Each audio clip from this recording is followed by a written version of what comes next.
നിയമസഭാ തിരഞ്ഞെടുപ്പിൽ UDF എംപിമാരെ മത്സരിപ്പിക്കുന്നതിൽ തെറ്റില്ലെന്നും ജയസാധ്യത മാത്രമാകണം മാനദണ്ഡമെന്നും MK. Raghavan MP.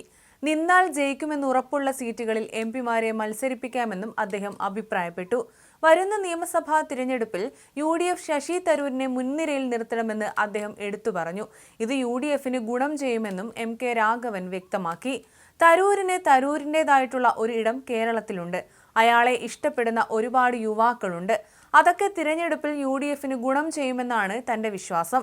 ഒരാളെ കൂട്ടിയാൽ ഗുണം ചെയ്യുമെങ്കിൽ കൂട്ടണമെന്നാണ് തന്റെ പക്ഷം.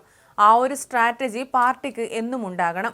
തിരഞ്ഞെടുപ്പിൽ യു.ഡി.എഫ് തിരിച്ചു വരിക എന്നുള്ളതാണ് പ്രധാനപ്പെട്ട വിഷയമെന്നും അതിനായി എംപിമാരെ മത്സരിപ്പിക്കേണ്ടി വന്നാൽ അത് ചെയ്യണമെന്നുമാണ് അദ്ദേഹം അഭിപ്രായപ്പെട്ടത്.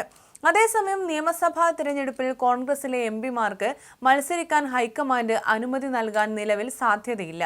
എംപിമാർ മത്സരിക്കേണ്ട സാഹചര്യം ഇപ്പോഴില്ല എന്നാണ് കോൺഗ്രസ് ഹൈക്കമാൻഡിന്റെ വിലയിരുത്തൽ. യു.ഡി.എഫിനും കോൺഗ്രസിനും തിരഞ്ഞെടുപ്പ് വിജയത്തിന് അനുകൂല സാഹചര്യം നിലനിൽക്കവേ എംപിമാരെ കൊണ്ടുവരുന്നത് തിരിച്ചടിയാവുമെന്നാണ് ഹൈക്കമാൻഡ് കരുതുന്നത്. ഉപതിരഞ്ഞെടുപ്പ് സാഹചര്യം കൂടി കണക്കിലെടുത്താണ് ഹൈക്കമാൻഡിന്റെ ഈ ഒരു തീരുമാനം.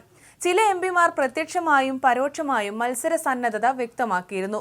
മന്ത്രിപദം സ്വപ്നം കണ്ടാണ് ചില എംപിമാർ സ്ഥാനാർത്ഥിയാവാൻ സന്നദ്ധത പ്രകടിപ്പിച്ചത്. ലോക്സഭാ തെരഞ്ഞെടുപ്പിൽ സംസ്ഥാനത്തെ 20 മണ്ഡലങ്ങളിൽ 18 യു.ഡി.എഫ് വിജയിച്ചത്. ഇതിൽ 14 സീറ്റിൽ കോൺഗ്രസ് എംപിമാരാണ്. ഇതിൽ പകുതിയിലേറെ പേർക്കും നിയമസഭയിലേക്ക് മത്സരിക്കാൻ ആഗ്രഹവുമുണ്ട്.